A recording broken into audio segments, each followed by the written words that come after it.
ప్రభునందు ప్రియులైన మీకందరికీ యేసు క్రీస్తు ప్రభువారి నామంలో శుభవందనాలు తెలియజేస్తూ ఉన్నాం.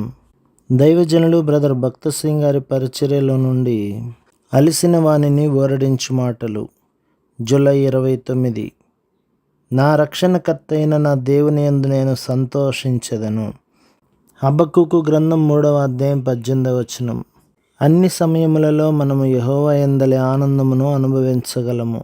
ఈ ఆనందము కొద్ది కాలమునున్నది కానీ అప్పుడప్పుడు కలుగునది కానీ కాదు. అనారోగ్యము, దుఃఖము, శ్రమ, బాధ, పేదరికము, ఒంటరితనము, ఎడబాటు మొదలగు కారణములను బట్టి మన జీవితము మార్పు చెందుచుండును.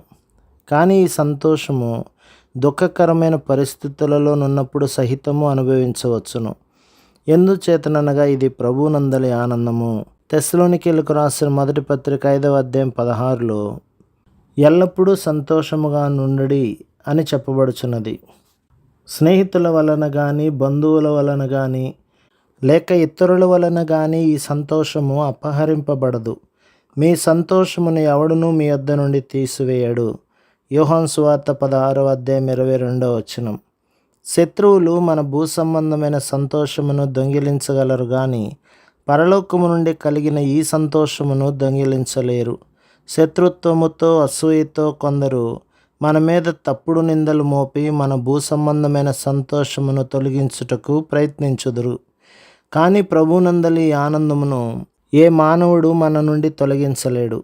నీ సంతోషము నిజముగా ఆత్మీయమైనది, పరసంబంధమైనది అయిన ఎడల ఎవరునూ దానిని తీసివేయలేరు. యెహోవా యందలి ఆనందము ఎంతో అద్భుతమైన ఆనందము. ఒకడు తనకు కలిగినదంతయు కోల్పోయినను ఆ ఆనందమును అనుభవించగలిగి ఉండును.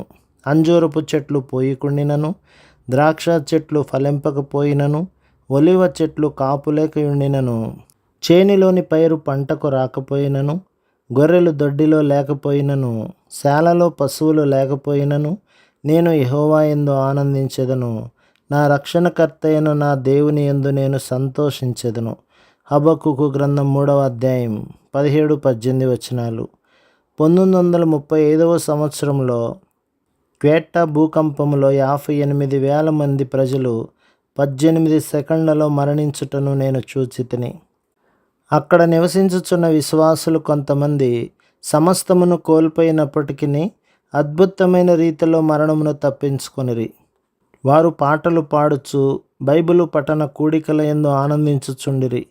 వారు కోల్పోయిన దాని గురించి వారికి లేశమైనను బాధ లేదు. వారి సంతోషము యథార్థమైనది. అది ఆస్తి, సంపద, స్థానము, ఉద్యోగములపై ఆధారపడినది కాదు. యెహోవా యందలి ఆనందమును దుఃఖము తీసివేయలేదు.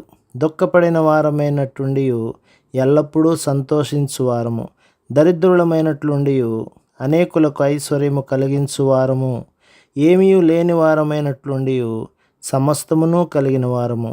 కొరింథీయులకు రాసిన 2వ పత్రిక 6వ అధ్యాయం 10వ వచనం. దుఃఖములో సంతోషం ఎలాగున నుండునని నీవు ఆశ్చర్యపడవచ్చును, కానీ దేవుడే అట్టి ఆనందమును ఇచ్చును. యేసుక్రీస్తు ప్రభువు తుఫానులోనున్న సముద్రమును మిక్కిలి నిమ్మళపరచగలడు. మత్తయి సువార్త 8వ అధ్యాయం 26వ వచనం.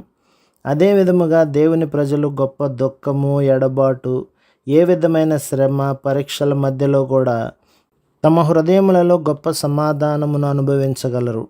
దుఃఖకరమైన పరిస్థితులలో మనము మోకాళ్ళ మీదకు వెళ్ళి దేవుడు తప్పు చేయడు, ఆయన ప్రేమ మారదు, ఆయన వాక్యమే ఎన్నడూనూ తప్పిపోదు, ఆయన సార్వభౌముడు అని చెప్పవలెను.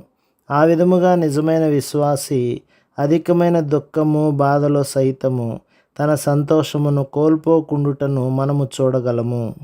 ప్రభు మిమ్మును, మీ కుటుంబమును, మీ సంఘమును దీవించి ఆశీర్వదించునుగాక. ఆమేన్.